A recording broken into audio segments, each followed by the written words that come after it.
All right, everyone. Jeff Sessions is out as Attorney General. I am very happy about this. It's like, fuck the Mueller probe. Like, that's going to wind down and exonerate Trump. I don't think this has anything to do with that. I think this has to do with Trump. Trump feels that Jeff Sessions has done two things wrong. And on one of these things, the first one I definitely agree, and that's the drug war. His handling of that was a national fucking embarrassment. His own staff were making jokes about basically like, hey, Grandpa Munster over here doesn't know what the fuck he's talking about. He thinks that weed is a gateway and it's like deadly and causing crime and crazy shit like that. And I think Trump doesn't want somebody actively in the administration that's going to draw that kind of fire. It's like if he wants someone to be court jester and take heat off him, it doesn't want it to be the Attorney General. And the other one is that Jeff Sessions almost immediately decided he was going to roll over and refuse to defend against the Mueller probe. And Trump knows, here's why he's offended. It's not because he's worried about being nailed to the wall and impeached. That's not what it is. I'll tell you exactly what it is. Trump wanted more than anything to get a lot accomplished in the first 2 years of his presidency. He was unable to do that in part because of the Mueller probe hanging over his head like a dark cloud, despite that he's looking at it from an innocent man's perspective. He's like, look, I'm being harassed by the intel community, by my political opponents. I'm not being defended by my AG. My family's name is being dragged through the mud. People are telling lies constantly about me. The fake news media is constantly defaming me, and nobody's willing to defend me. Therefore, I don't have a mandate to even do anything that could be seen as great by the American people other than pass a round of tax cuts and get rid of the insurance mandate. That's great. I wanted a wall. I wanted border security. I want more latitude when it comes to renegotiating trade deals. I don't want to have to use the power of the pen. He had reamed Obama for years for legislating via executive authority, for basically using executive orders to make up for the fact that he couldn't negotiate. He gets in there, and unfortunately, because of the Mueller probe, even a lot of Republicans won't negotiate with him. Now the Mueller probe will end, only now the House is controlled by Democrats, which means that, of course, again, for the next 2 years, once more, he will be stopped from having any form of mandate. Now, that's less bad than the Mueller probe. What's going to happen? I'll tell you what. Here's what I think happens. Mueller is apparently writing up his final report now. The final report is not going to find, I think, wrongdoing on Trump's behalf. If they nail anyone, they might say, well, we've kind of got a roundabout. Roger Stone might have done something wrong, kind of. Manafort was involved with, money laundering and stuff. He'll recap basically who's already been nailed to the wall, but it's not going to involve Trump having colluded with Russia. Trump's approval will rise after that because the Mueller probe is no longer over his head. The Democrats are almost certain to immediately begin subpoenaing everything under the sun, which means that it's going to look like sour grapes from them. Because what's going to happen is every independent in the country is going to say, whoa, whoa, whoa. You said you wanted the FBI to probe, Donald Trump and election interference and all this stuff. Rosenstein made sure that everything under the sun could be subpoenaed. They already got people for other crimes directly connected with Trump, although not connected as far as his time in the presidency or as candidate Trump. And we're talking, Manafort got nailed on money laundering charges that were from long before Trump ran for office. It was back when he was working with the Podestas, the Democrats, basically. Laundering money for a Ukrainian pro-Russian group, actually. Which is why, so it's like Trump's going after apparently now certain Ukrainian groups that are trying to ingratiate themselves to him after trying to get Clinton elected. I wonder what that's all about. I wonder if it's connected to the Skippy there or any of these other people or Skippy's brother. No, what's going to happen is his approval will rise. That'll give him more of a mandate. But the problem is some of his signature legislation still won't be passable. He's not going to get his wall until his second term. And I think he gets one.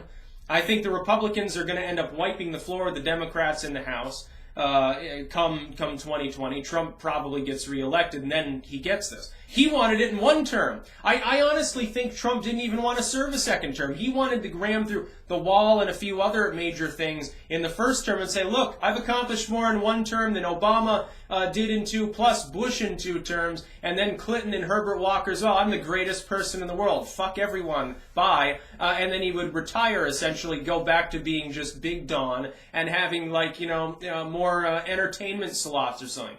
He'd go on Howard Stern the next day and spend an hour on there laughing about everyone in Congress being dumber than a box of rocks, not being able to do anything. That's what he wanted to do.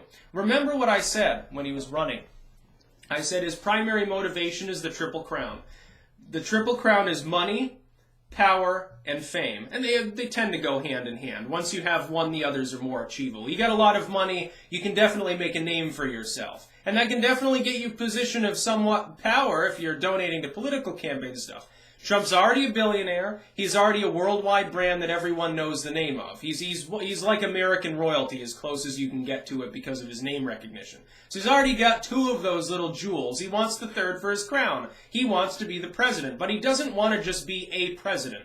And he certainly doesn't want to be remembered as a loser president. He wants to be remembered as a great president. Honestly, his ego was definitely a primary motivator in why he wanted to run. That, and I think that he honestly believed that he would be able to outmaneuver and do all of these wonderful things because he actually does care. I think he genuinely does. But he's been stymied by a probe that he knows is illegitimate. He knows he didn't collude with the Russians. He's sitting there, he's doing what you would do if you were charged with some heinous crime that you knew you didn't commit, and then there was a 2-year-long fucking defamatory investigation where a whole country, and indeed a whole world, pretended you were a villain or something. You'd be like, what the fuck is going on?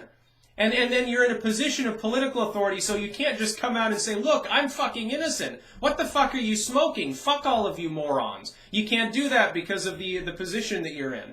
You can't even really effectively defend yourself. You got too many other things to do anyway.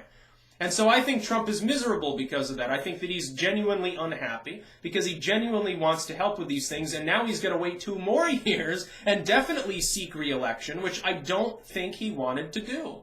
I think he wanted one spectacular term with a few pieces of very good, very strong signature legislation that would go through because he's a negotiator. It would involve him combining his fundamentally fiscally right-wing views and populistic views with his somewhat more left-leaning views on things like weed and stuff like that. And that's the only way he's going to get anything major accomplished in the next 2 years, regardless of the fact that the Mueller probe is now ready to end.